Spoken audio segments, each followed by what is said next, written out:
Hi, it's Tamala, and welcome to the inaugural episode of MIMtalk. What you're about to see was actually shot a few weeks ago, and it's not polished and it's not perfect, but it is from the heart. So I hope you'll enjoy it. I hope you'll hit the like button. I hope you'll subscribe. I hope you'll hit the little bell because then you'll get notified every time a new episode comes out. So here we go. What this is going to be about really is the fact that everybody needs a place to vent. And when you're taking care of people, whether they're your parent, your child, your grandchild, a spouse, brother or sister, it's a lot. And it's one thing when somebody's had surgery and you know that you're going to be helping them for a week or two, or maybe a day or two, and then you go right back to your life. But when somebody gets a diagnosis that totally changes the trajectory of their life and yours, it gets real quick. And it can be overwhelming, and it can be scary, and it can make you mad, and it can do all those things that you never thought you'd be doing. So you have to find a way to traverse all of that. So MIMtalk is really about the reality of what it means to be a caregiver. There's no right or wrong, I don't think. Well, you don't want to be mean or vicious or anything like that. That's not what I'm talking about. But I mean, if you love and care about the person you're taking care of, you are still going to hit times where your patience is about that big. Or I always say, I've got one last nerve and you're standing on it. That's when you know you've got to step back. And when you know you have to go, okay, I got to think about how I'm going to go forward because I want to just scream or run down the street and never come back. And I want you to know it's okay because that's normal. Nobody signs up for this stuff. Nobody goes today.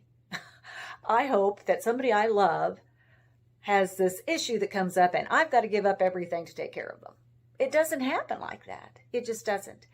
So what we've got to learn is how to cope and how to live in a productive way. And let's just be honest up front. There are times when it doesn't feel like that.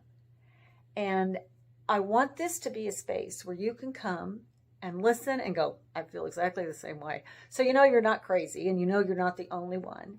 There's also a Facebook group where if you want to go in and just type the way you feel and you've got to get it out and you don't want a response, but you want to put it out there, just say it in there.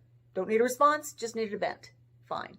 But I want you to know somebody's looking, somebody's listening, somebody's watching, and somebody's caring. And that's me. And I have a feeling a lot of other people in the same position too. So I want you to know that that's a safe place to say things that maybe you'd never say out loud to anybody, to your best friend, because you think, if I actually said that out loud, it's going to stay in their brain that I said that, and they're going to think deep down I'm really an awful person. When it's just this pent up frustration that needs to get out. So if you want to make a video and send it in the Facebook group, that's fine. And again, if you don't want anybody to respond, say, I don't need anything, just wanted to get it out. That's fine. But if you do want people to respond to you, if you want me to respond, we will. Because I think the hardest part about being a caregiver, especially over a long period of time, is your world just seems to shrink. And there are times you don't know if you're ever going to get it back. So the reason I feel like I have the ability to tell you some of these things or to talk to you about some of these things is because I grew up with a brother who was severely brain injured. So my parents were caregivers. Mark's 5 years younger than I am. So, most of my life. And Mark passed away when he was 43. So I've lived it. My dad got sick 3 years ago and took care of him and helped my mom. And he passed away on Christmas Eve a year and a half ago. And so lived through that. That was not easy. But we did it. I'm married to a guy who is much older than I am. He is only 5 years younger than my mother. And so the joke always used to be, you'll just need to get a group rate for the three of us when we're all, needing help. Well, we laughed, but I was kind of doing that. But there was no group rate. It was just me.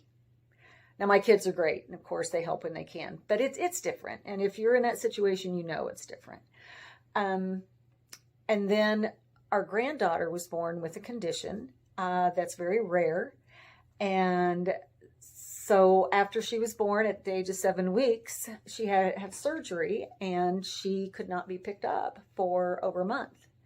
So it was that caregiving issue too, and trying to help our daughter and son-in-law deal with a lot of the emotional issues that go with that, just because you're scared. You are scared to death. My mother's had some health issues too. My husband continues to have health issues. So I'm still in the thick of it.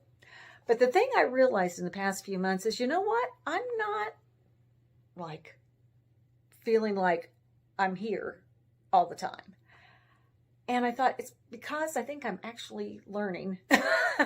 And if I can help anybody else get through these times, I want to do that. Because again, I have a fabulous family. I have fabulous friends. But there's just something about it when you're in the middle of it that even though people try, nobody really gets it all. And it's nice to maybe come someplace where you can say, if I have to hear the same conversation for the 1,000th time in 5 days, I'm going to lose my mind.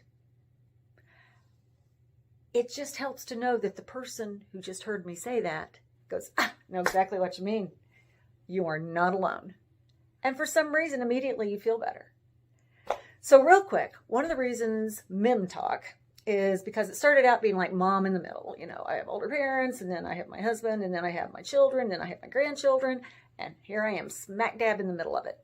Would I be anyplace else if I could? No, because that's who I am. I love my family and I want to be a caregiver. But I do have other things in my life I want to do, and I feel like for 3 years I haven't done them. And one day I was talking to one of my kids and I said, it's too bad I can't make a career out of being a mom. And they said, why not? And help people who are in the same boat.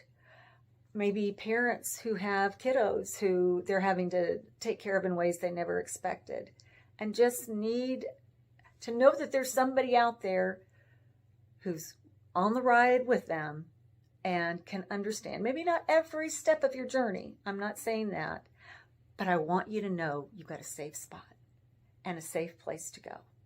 So anyway, welcome to MIMtalk. I hope you'll be with us. We're on Instagram. We have a Facebook group. Just fill out the little thing to join.